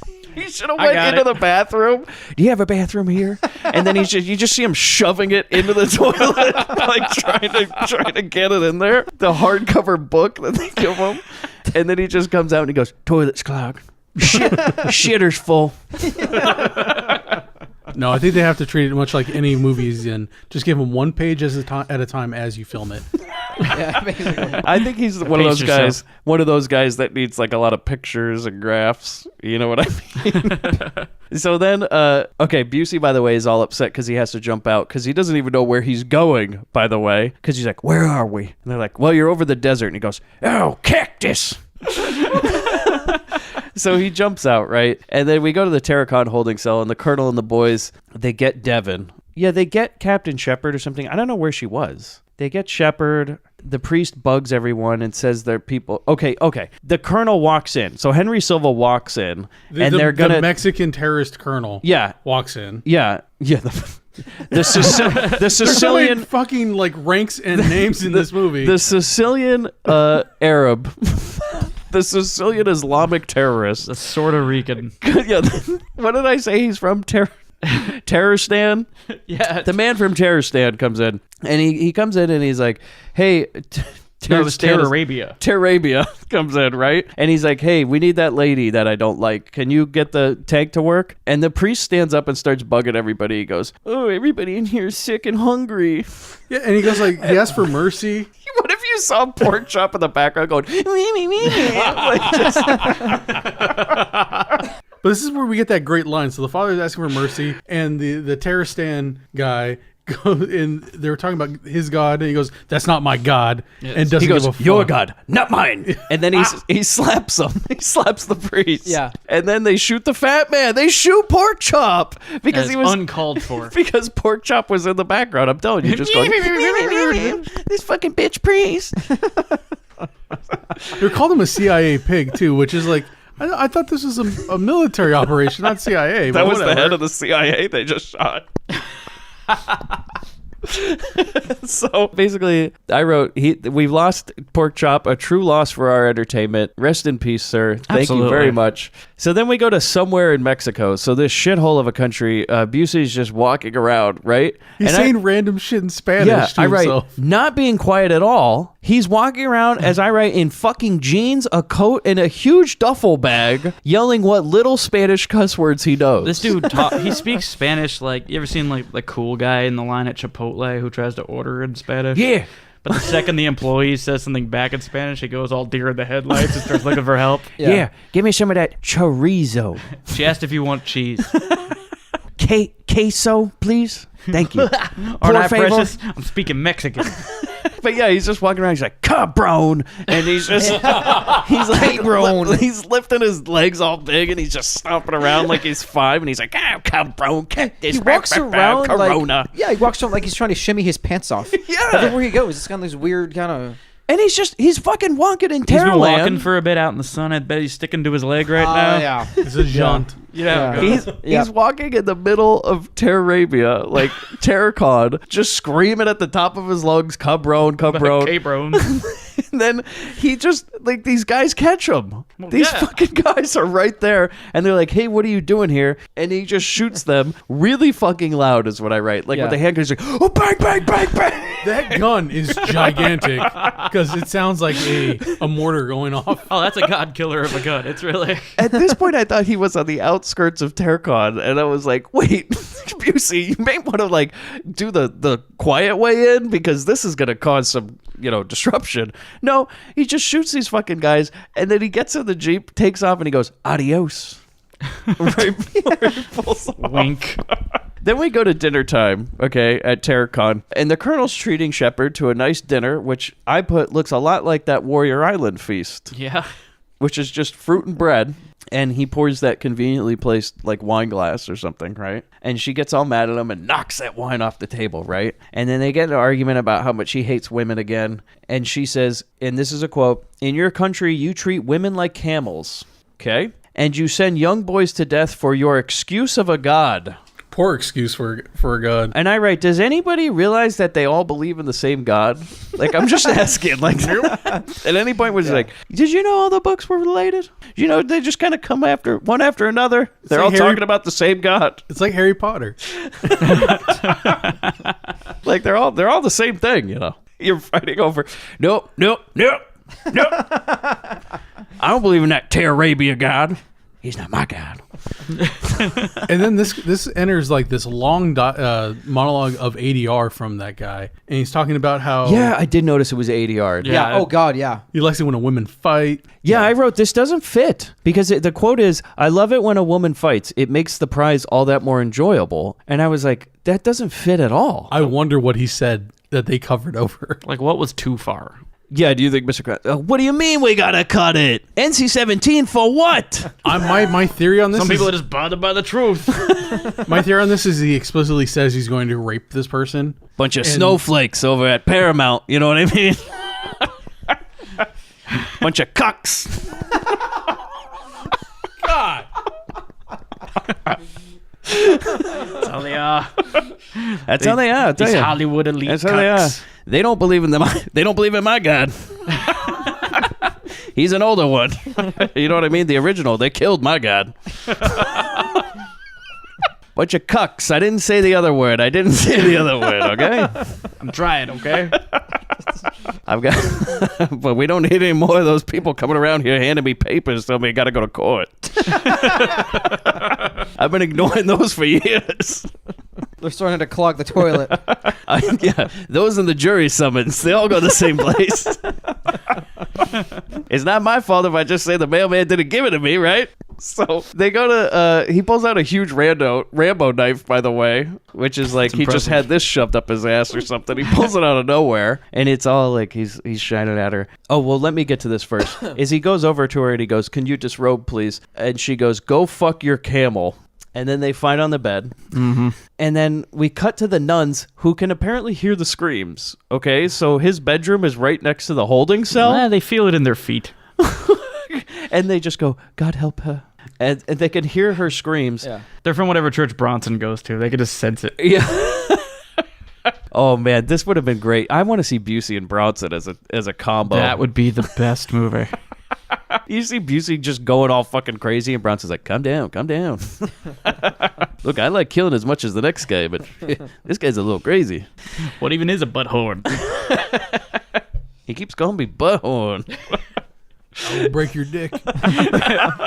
Yeah. Break your dick while he plays the sax. You call me Butthorn one more time, I'll grab that dick. I'll grab your sax. He wants some music coming out of that thing. So that sax is going to look like a French horn in a second. I know how to play it. Then for no reason, the guy from Kinjite just decides he's going to like pretend shoot a guy in the head, and there's no bullets, and he's like, hee hee. But I just wanted to say this, is that like the worst trope in movies is when they have a strong woman character, and they're like, yeah, but you know what brings her down to earth? A rape. Yeah. It's the worst fucking trope in a movie. It's just like they always got to put in a rape.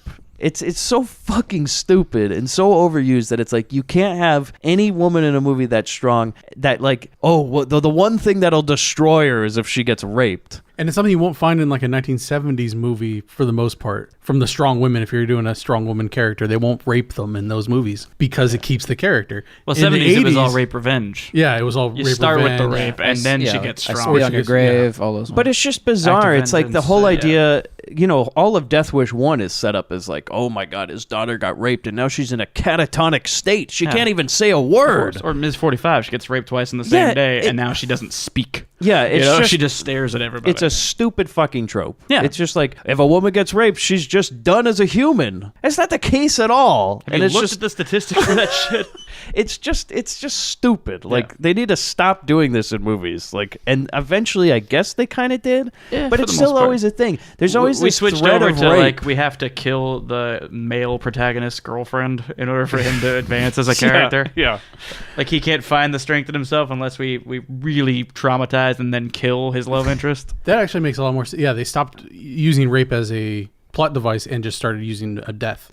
Yeah. Yeah. Now they just kill him. Yeah, they're like, oh, just get rid of her. You know? Like she shows a moment of strength and then she gets stuffed in the fridge. Yeah. And now that's what's going to make our hero rise. But it's just so crap. stupid because the Colonel is not like a sexual character at all. And it's like he never seems like he would want to rape a woman. He hates women. Yeah. And so it's just bizarre. It's just like comes out of nowhere. Well, it's about the dominance. It's not about the sex. Yeah, but it's just a very, very bad trope, and it bugged me. I was just like, it makes no sense to the rest of the movie. We don't need it. And it's just like, yeah, we just need to do that so you like get some sort of like pity for her or something. It's like, Or like now he feels like a bad guy. yeah, it's like I already Like, knew we he was were a bad fine with guy him up till now. She's already been kidnapped and abused. I don't need to see her get raped to know that like, oh, I feel bad for her now. You know. And the hero's still Busey. It's not like now she's gonna I spit on your grave. Yeah. You know, it's like no, not really. And It's still all about McBain. It also doesn't help that she keeps just yelling, "Go fuck a camel" to the guy over and over again. It's like, what are we doing? So we go back to Busey, right? Yeah. And he parks his Jeep in the middle of nowhere, and then some random guy comes up and he's like, "Hey, I'm your new partner." Yeah.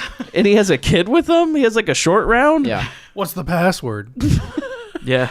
Yeah, and he's like, Thunder something. Thunder Blast. He's like, okay.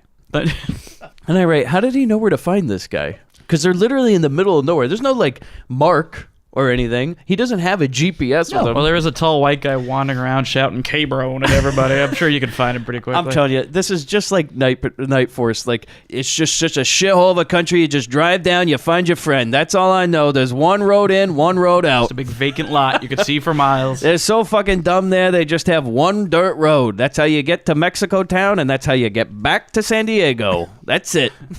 You don't have to stop at stop signs, and you pay off the cops. Stop signs. Oh my god. The stop sign over there is just a piece of cardboard they write Stop-O on. That's it. You'll be lucky if they even have a red marker. Then Busey, he finds this guy. They're like, hey, we're going to walk to this village. All right. Then we go to morning at Terracon, and they're in the holding cell, and Devin comes back, and she's crying. And, of course, they raped her, and it's dumb. That's it. Mm-hmm. Everybody's like, oh, I feel really bad for you now. And she's just like, I'm fine. He's like, we need to escape now. You're like, what were you going to do before? Now we need to. A penis went in her. We need to escape. Yeah. Oh my God! Forget the mission. We're gonna see how this goes. Yeah, they're like, let's see if there's any rapes involved. Then maybe Bronson will show up, or we need to escape. So. Then we go to this dirt road in this shithole of a country, and these Terracon dummies are just shooting birds in their Jeep. Yeah, they like blow a whistle so the birds fly. It's like a skeet shoot. And they're just shooting these birds, right? Up walks Busey. Yeah. From nowhere. Just wanders like a Sunday stroll. In his high-waisted jeans, he just walks up. And then he has the best one-liner. He says, like bird season's over. And like, I'm the game warden. I've got it down because they're like, who the fuck are you? He goes, I'm the game warden. Yeah. Bird season's over, Butthorn. And then shoots all of them. Yeah. Yeah. Who are you? I'm the game warden. What? Bird season's over, Butthorn. And then he just walks away. They don't even take the Jeep. They just walk away. He is collecting Jeeps, though. Yeah.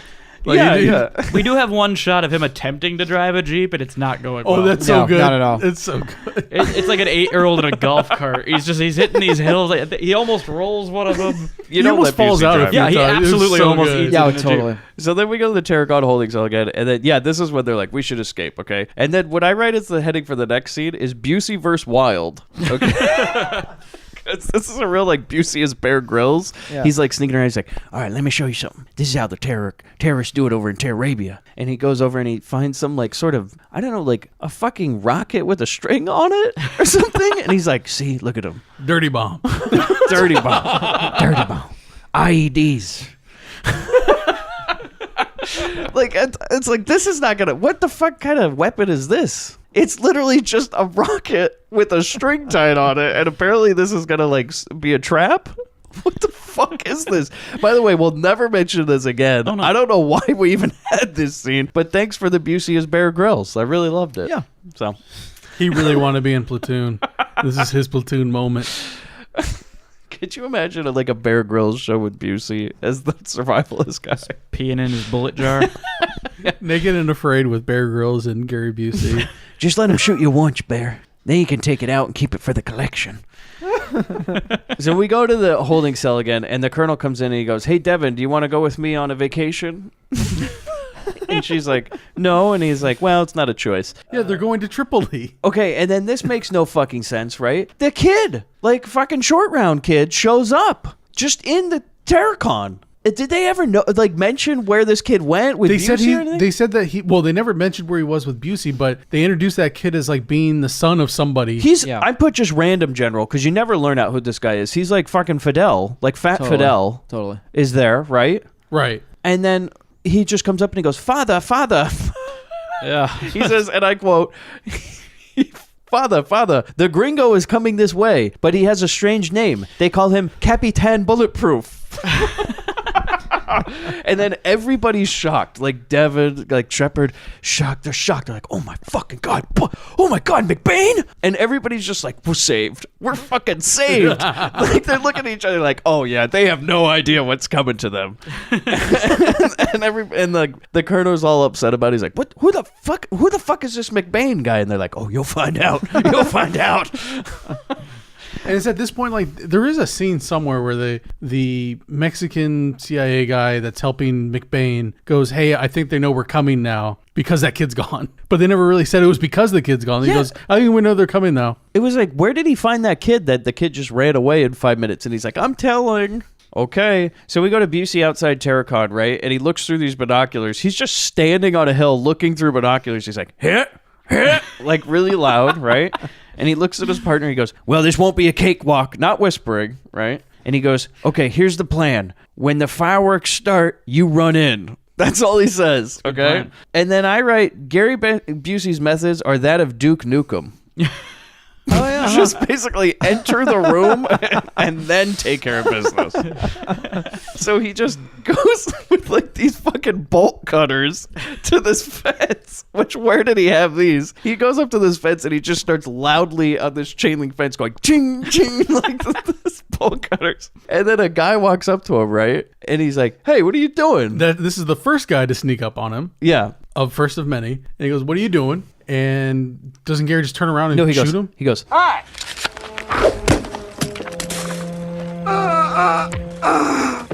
Goodbye. and then just starts cutting again, right? Real loud. And then he continues his never subtle approach to solving problems. We go to the holding cell, and Devin thinks this was all a setup. And the army guy's like, "Yeah."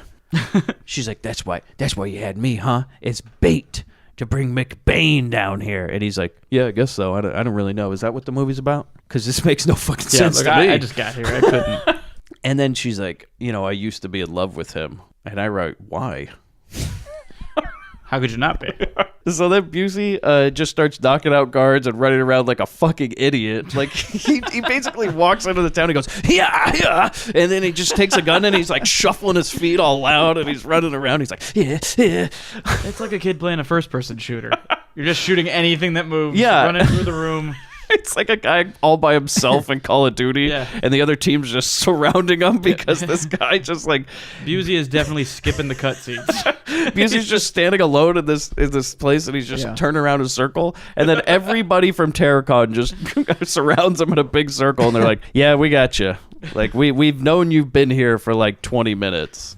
It was very entertaining watching you run around here like a fucking idiot. Yeah. And then basically the colonel, he calls the colonel a butthorn, right? Yeah, that's our third butthorn. "Who are you, butthorn?" And then he pulls out some sort of tiger travel game from his pocket, is what I put. Yeah. It looks like some... like like Bo Jackson football. Yeah, like one of those old 88. like games, you know what I mean? That you'd have in a car. Yeah. He pulls out some tiger game. And that's the detonator to blow up the tank? I guess. I didn't know what the fuck this thing was because Busey says, So who are you, Butthorn? Coronel Adar Cardiff. Now back off, Colonel Asshole, or I'll blow this whole place back to the halls of Montezuma. Another reference to Tripoli. Yeah. So they all back off, but that Kijite man hits him from behind, right? And then they've caught Busey's partner, the guy we met for 5 seconds, and then they... the random general, Fat Fidel, comes out, and he's like, "You killed 3 of my best soldiers," or something, right? And then Busey looks at him. I don't understand this part. He goes, Killed 3 of my best soldiers. You know, you need a little work on your R's. Otherwise, your English ain't that bad, cabron. and I'm like, what the fuck does that mean? Oh, you said the guy speaks pretty good English. Yeah, but it's like, how is that a one-liner? It's more of a compliment, if anything. Yeah, like, doing all right. Fat Fidel's like, "Oh, thank you. I have been working on it." Trying to get those R's a little less harsh, you know? Yeah. It's Rosetta Stones, really. The Rosetta Stone. That's right. Oh, I fell back into it. Damn, I'm sorry. God damn. You butthorn. And so then they shoot his partner, and Busey just starts flipping out. Yeah, you son of a bitch! And I'm like, you've known the guy for 5 seconds. You reacted less when you killed your own friend. Yeah. Maybe he wanted to do it. That's what I'm saying. Like, Busey shot that guy in the chest, and he's like, he looks over him like, you gonna keep that bullet? Or? And then this guy's like, oh, fucking fuck. Like, he's just trying to get out like it's the end of the goddamn world. We didn't even learn that guy's name. The federal son of a bitch. Oh, Pedro, Fidel, whoever he was a nice man. National treasure. Where'd that kid go? That dude whose head explodes in The Running Man. Yeah. And like for some reason everybody loved that guy, but we Yeah. never got to know that it was like Rico. Yeah. Out of nowhere. Yeah, like we're all supposed to feel real bad for this extra. And then so Fat Fidel looks at him and goes, let's see how bulletproof you are. Waiting the whole damn movie for that line. Yeah, and they keep on calling him Yankee. I'm like, I don't get why that's an insult. Like, instead of like calling there's some him, Confederate soldiers in this con. they don't call him Gringo, they just call him Yankee. The whole movie. Weird. So then we go the next day, right? And they've attached Busey to a giant wheel. Yeah, it's like one of those giant like cable spools. Yeah. It's like a sex wheel. The kind like your poor dad after the divorce is using as a dining room table. Yeah. Yeah. Yeah, I found it outside. That's great. Good. Just cut one side off. Hey, throw a tablecloth over it. Looks like a nice table, you know? Do you think you're in a fancy Italian restaurant? You put a round piece of glass on it, it looks like it's from like Crate and Barrel or something. Yeah. It's hey, can you say hi to your chic. mom for me? Tell her I'm doing real good. Yeah, how's she doing? She getting the checks? I know she's cashing them. Hey. I'm so alone. They've attached Busey to this wheel. Which I don't understand why, to be perfectly honest. I thought it was going to be like a firing range. I thought they were going to throw knives at him. Also, maybe not a round object. You know, they couldn't use a wall. Yeah, who knows what could happen. Yeah. Also, right next to a hill is probably a bad idea, but they didn't really think this one through. Not at all. So then Shepard's there, right? And they have a little lover's quarrel, her and Yeah. Busey, right? Yeah. And she asks where the backup is, and he goes, they're home watching TV because I'm a one-man suicide squad. It's a And great this is line. when I was like, I feel like the army has tried to get Busey killed a number of times, and Yeah. he just keeps coming back. And he's a one-man suicide squad, mostly Harley Quinn. I feel like they're just all, you know what? Let's send McBain back down there. He's not going to come back this time, right? Look, worst case scenario, we don't have to put up with McBain anymore. Yeah. Worst case, yeah. He's like sending a suicide vest into something. You know what I mean? Yeah. Oh, yeah. But he keeps coming back, and they're like, God damn it, this guy's gonna just cure the whole world, I guess. Fuck it. Where were you in Vietnam, McBain? Where were you in World War II? Like all of world, like I want to see a McBain in time, and you just McBain in Time. That's the name of the movie. McBain in time, and they send him back into Nazi Germany. He's like, oh no, don't worry, I'll take care of Mr. Hitler. Basically, he's also pulling bullets out of his body. He's basically Logan. Yeah. He's been around this whole time. Like, he has the subtlety of Brad Pitt's character in Inglourious Bastards. Yeah. When he walks in and he goes, Buongiorno. Yeah. Him and Busey would get along perfect. I wonder if the Aldo Ray character was informed by That this was- McBain performance. Actually, that Oh my was God, that's McBain's right. father. Yeah. it all ties together. I want these scalps. Devin, like, opens the tank for them, right? Shepard opens the tank, and she's irate, so I guess she could have done it all along, but nobody seems to care. They're not upset. They're like, wait a second, you knew the whole time? They're just like, oh boy, a new toy! And they go in, and that's when he said before, like, this looks like the fucking Enterprise, this thing. Yeah, definitely. Like, you could see, you know, any one of the Star Trek crew just sitting on this thing. It's bizarrely decorated. This is straight out of Santa Claus Conquers the Martian. It looks like, I don't know how to explain it. When they actually turn on the tank, like the graphics, oh boy, those computer graphics, you know. You gotta love them, right? Blinking lights. Like Lawnmower Man-esque. Oh, yeah. God. Oh, yes. The army boss, he's like, okay, so the guy, like the colonel's inside touching all these buttons and everything. He's like, hee. I can't wait Someone take a picture. I can't wait He's on to the quarter machine outside the 99-cent store. oh, the Russians are going to love this. I can't wait till they get to TerraCon. And then the army boss guy just starts a distraction or something. He just Just a starts brief little melee happens. Like, and then Shepard runs over and grabs a grenade, and then Here's the thing about these grenades. They're just laying on the ground. On the ground. They have live grenades just like a laying ball- in a pile. yeah, it's like a well, ball pit. it was for the Terracon grenade toss. You know how you have a water balloon toss, you have the grenade toss. It's like, don't pull the pin. It was going to be fun. They were going to play cornhole. yeah, cornhole with the grenades. Fire in the cornhole. They were all ready. It's a different movie. And so she grabs a grenade and like walks over to McBain, and then the colonel comes out of the tank, right? Henry Silva, and he's like, "Hey, this tank doesn't work." And she's like, "Yeah, it needs access codes, but I'm not going to give them to you." And he's like, "Oh, please." And she's like, "Well, let me talk to McBain first." And he's like, "Okay." And so Shepard goes over to McBain, and she starts kissing him, and then pulls out a grenade. And Busey says, "What's that supposed to do?" And she says, blow you to pieces or roll you out of here. And he goes, "Sounds like fun." I write, "It will blow him to pieces." Yeah. Yeah, no question. No matter where you are. Where's the logic shrapnel here? everywhere. Because she pulls the pin, also the weirdest way I've ever seen anybody pull a pin out of a grenade. She pulls it out with her mouth and then does the thing like she has a hair in her She mouth. can't quite get the ring out. She's like, I didn't think this through. you know what I mean? You got a hair in your mouth and you're like, trying to take it out. Yeah. And then where does she drop the grenade? Just on the ground, right? No, like behind it. Yeah, but like just a foot away. Yeah. Yeah. Like, they're both dead. She just goes, eh. And then Busey's like, oh, and he just kind of braces for impact, right? And then the grenade goes off, and Busey just rolls down the hill. It is amazing. It's like, I'm Frank McBain, and this is the Death Wheel. You're watching Butthorn. Just starts rolling down the hill. He does run a guy over. Yeah. How do you like not get out of the way of that? Yeah, the guy, one of these terrorists is so stupid. He got run over by Busey strapped to a spool. He's like, what's that? Oh, no! And you can hear Busey going down the hill screaming, "Damn it," over and over. Damn it. Also, that was a dummy, right? No, I swear that was somebody on there. I'm betting it was Busey. He No, I'll do insisted. Yeah. Trust me, the old head's in perfect condition. This is how the accident happened? It was either that motorcycle or that Butthorn movie. I don't So he rolled down to the bottom of this hill, and the wheel broke apart. And I was really hoping for like the one gag of this movie is to get a close up of his face and watch his eyes spin because he's so dizzy. But we got something a little bit. It was okay where he's trying to stand up, but he's so dizzy he keeps on falling down for like a good minute. Oh, they should have taken it way further. Like they have a montage of him going to like different parts of the world. Like it goes past the Eiffel Tower, and then the Great Wall of China. He's going down the entire Great Wall of China. You gotta have, he goes along the wall. He keeps going, damn it. You gotta have the part where he straightens the Tower of Pisa. Yeah, he bumps up against it. Well, he goes the way he makes it back is that he hits the pyramids and goes all the way up, and then goes all the way back down the pyramids. He reaches the very top, doesn't quite clear it, rolls back the other way. Goes into space. Slows. Yeah.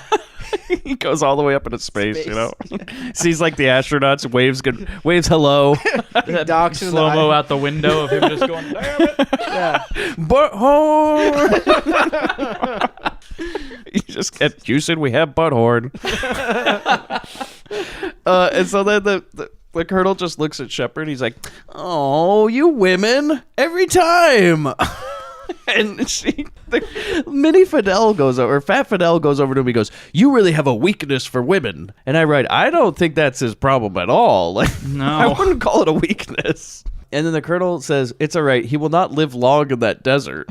And Fat Fidel says, "Your people do, don't they?" Shots fired. Yeah. Oh, Holy shit. Things at Terracon are breaking down quickly. You think they have like a big roast about each other's countries, you know? I'd like to see that dais. So we go to the next day, apparently, and like the colonel and the Terracon boys are leaving for their vacation, right? And they bring Devin along with them. And they're meeting the Russians, and this guy has the most ridiculous Russian hat ever. Like, okay, we're in Mexico, yet he's wearing like a Siberian like wilderness hat. How else are we going to know he's Russian? Yeah, this is like, Does he have to wrestle a bear? You know what? You know how we tell he's Russian? I went to St. Petersburg once, and they all wear them big fur hats. With a red star in the middle. Right. Now, that guy, I believe, was the guy from the beginning of the movie in the CIA. Yeah, it could be. Oh. That's the only way that this movie makes sense. It makes sense. But, okay, so they go to meet the Russians, right? But then they're stopped by a truck parked in the road, and they should know fucking better. And, like, by the way, this is just a truck parked, and they're like, oh, my God, we got to stop the whole convoy. Don't go around anybody. We're all going to stop dead. And then you see Busey in the bushes, right? And you're like, oh, no. He walked behind them. This is... That's all he does in this film is just walk up to people. He walks out of this tree, right? And you think, I thought that Shepard saw him, right? Because she Right. they have the shot of her, and she's just like, what the fuck? And then Busey just walks up behind them and like taps on a guy's shoulder almost, and he goes, Buenos dias. And then just starts shooting up the place. Him and Shepard just shoot the fuck up. The colonel gets away. Dozens of guys are dead. They go into the tank. And she takes a bullet out of Busey, and he wants to keep it, right? Yeah. And she goes, you still collecting these? And he goes, yeah, this is number 39. He's been shot 39 times. It's a goddamn world record. I wonder how many of those are like self-inflicted, just to like up the numbers for himself, like to train. Oh, come on, Chris. He knows every one. He writes it in his journal. Yeah. He's giving it to Mr. Guinness. Mm-hmm. Now, Mr. Guinness, I got a record for you. Who gave you this number? Oh, I'm sorry. We have a man who's been shot 40 times in the line of duty. His name is Bronson. God damn it. You hear a gunshot go off.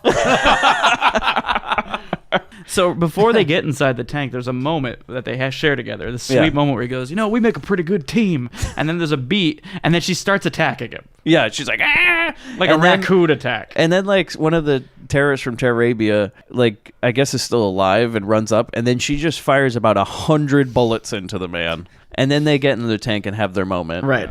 And they kiss, by the way, which was really awkward. And then we just watch them driving this computer tank, which is like... I don't know how to explain it. It's like an 80s office in a tank. It really is. It is. It's like every bad 80s computer movie. Like, this is like Tron. You know what I mean? Like, where he works in Tron. Yeah. Or like War Games. He's got the like the NCOM facility is inside this tank somehow. There should be like a laser grid that like. Oh my god! And when they get to like how long it takes to load the fucking gun with this thing, and you got to watch like some horrible CG animation, you know. So they see the Russians, right? The colonel has made it to the Russians. So Henry Silva's there, and he's like, somebody must stop this guy. This guy fucking McBain, man, he's crazy. And he's like almost brought to tears. And the Russian man looks at him, he's like, you are not the real man. At least this is the most accent I can do. Have you seen my hat? I am from Russia. Yeah, that was like, come on, that was like the gift shop. Yeah, like, oh my god. That like Berlin Wall. It's got a price tag dangling. Hold on. How are we going to know this guy's from Russia? All right? Get a hat on him. My daughter went.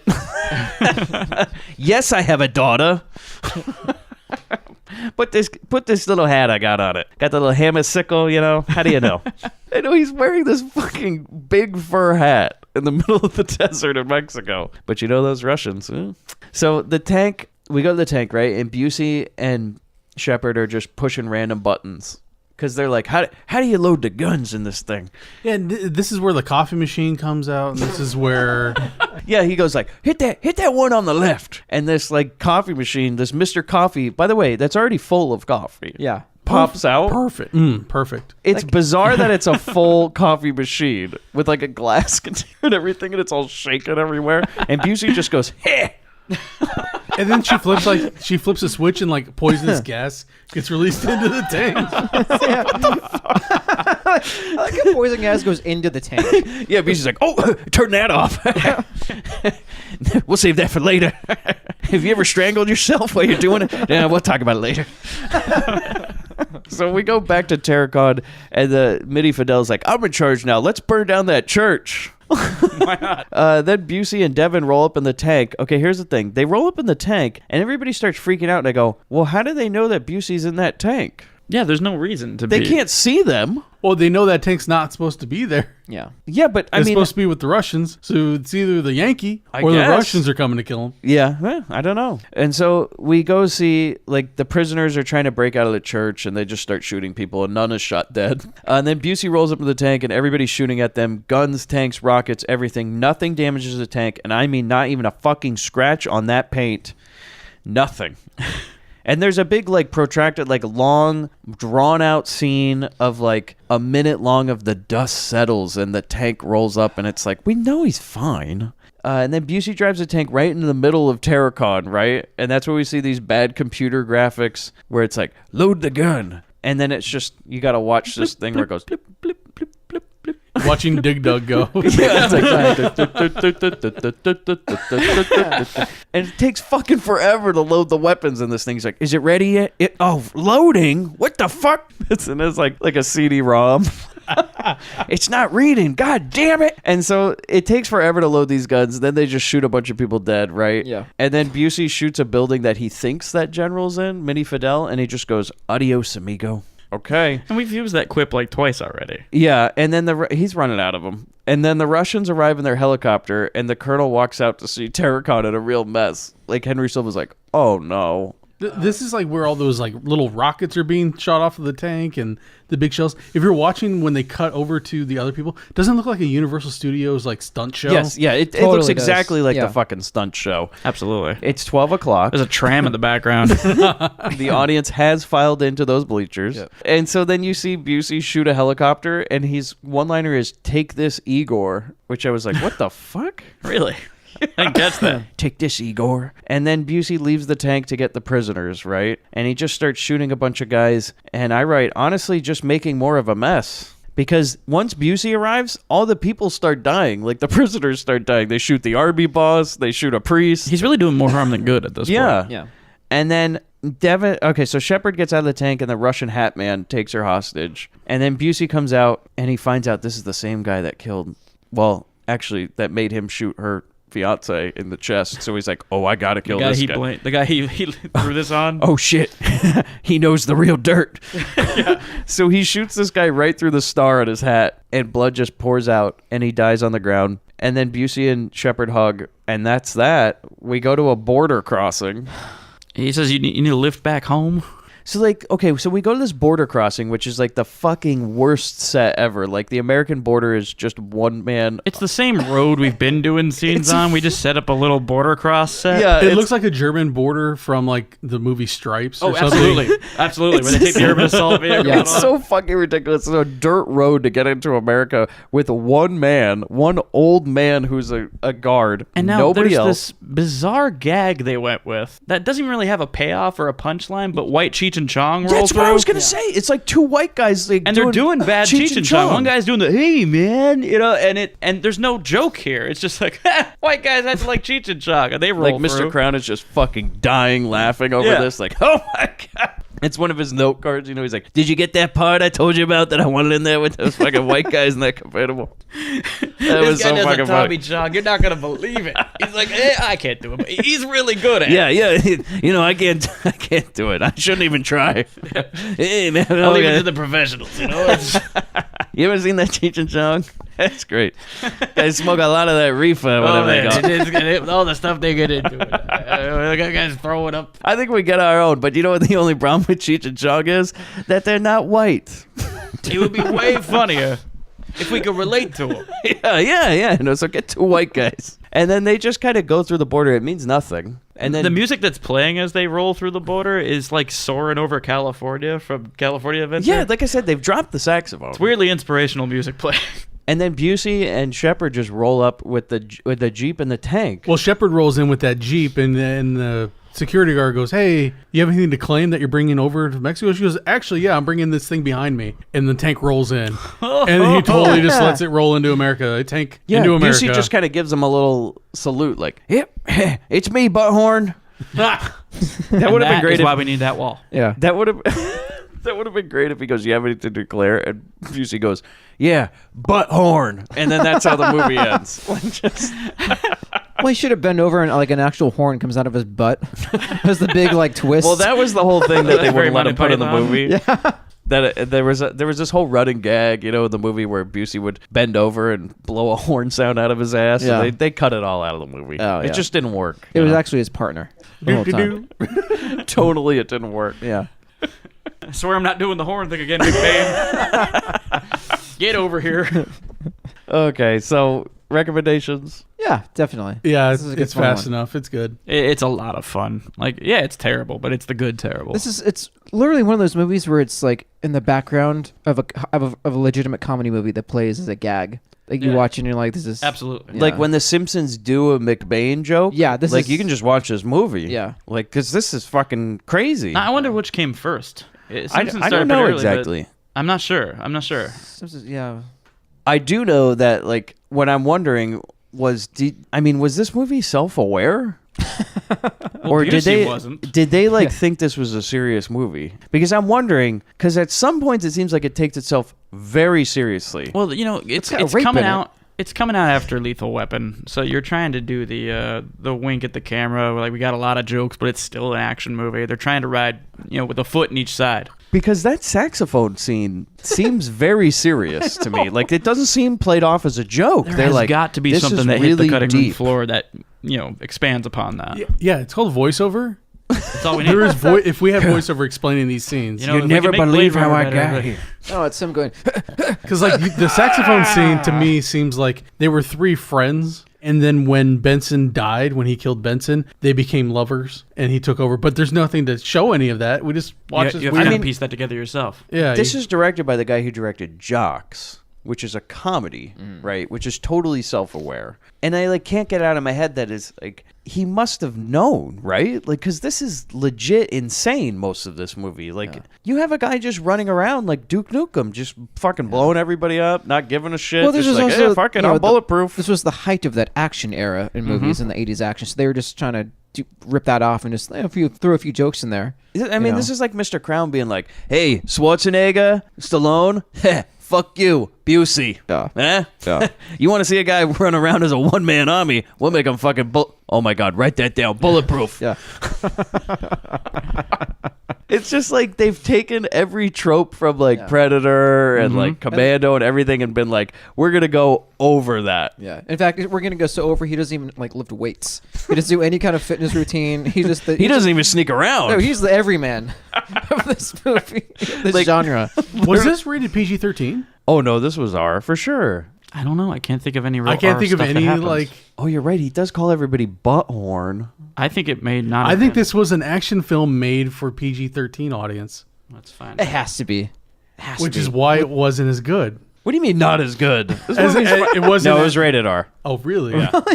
It's Pretty rated R. light for an R-rated movie. Yeah, really. I can't think of anything that was really that objectionable. Well, it had we don't a even know rape. we don't Yeah, even know but if that it's- rape really happened.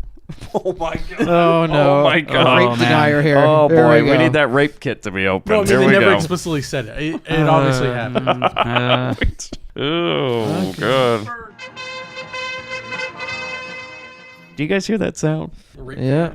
Yep. How do you guys think Bobby and DeVito fit in the world of Bulletproof? Chris? It would be a really, really quick cameo because Bobby and DeVito will be driving down the highway going, "Bobby, this place is dried up. I'm telling you, there's nothing interesting here." And right when he sees that, there's Busey. Talent pool is dried up. Yeah. Right as they're driving, they look over to the left, and there's Busey on that wheel spinning right next to the van. and he's, "Oh, Bobby, did you put anything in those brownies?" And then they just roll up the window and drive ahead. Like the wheel interrupts a van race. Yeah. I feel like they got lost on their way to I feel like they maybe got lost on their way to, like Rosarita Beach or something, Yeah. or Cancun. DeVito, this doesn't look like the ocean. Maybe this is a little bit bigger of a country than you thought. Bobby, I swear to God, you just drive down here. It says you go to the beach. It's not that big. I mean, I saw it on a map. It's like this small, America's this big. This is this small. I figure it's just one road. You just drive around. You see the broads on the beach. What did I know? There's a fucking terrorist convention over here. Are we in? Hello, sir. Where are we? Downtown Mexico town? Which way do we go to get to Cancun? Right or left? I was thinking, so McBain thwarted Operation Thunderblast, obviously, but we saw earlier the warehouse has other vehicles, other tarps and stuff like that. They've collected other things, other tanks. And so I need one of the guys at Terracon sitting at a computer. He's like, we need something a little more stealthy. We need something a little more covert. He types into the computer, his old video game system, code word straight arrow.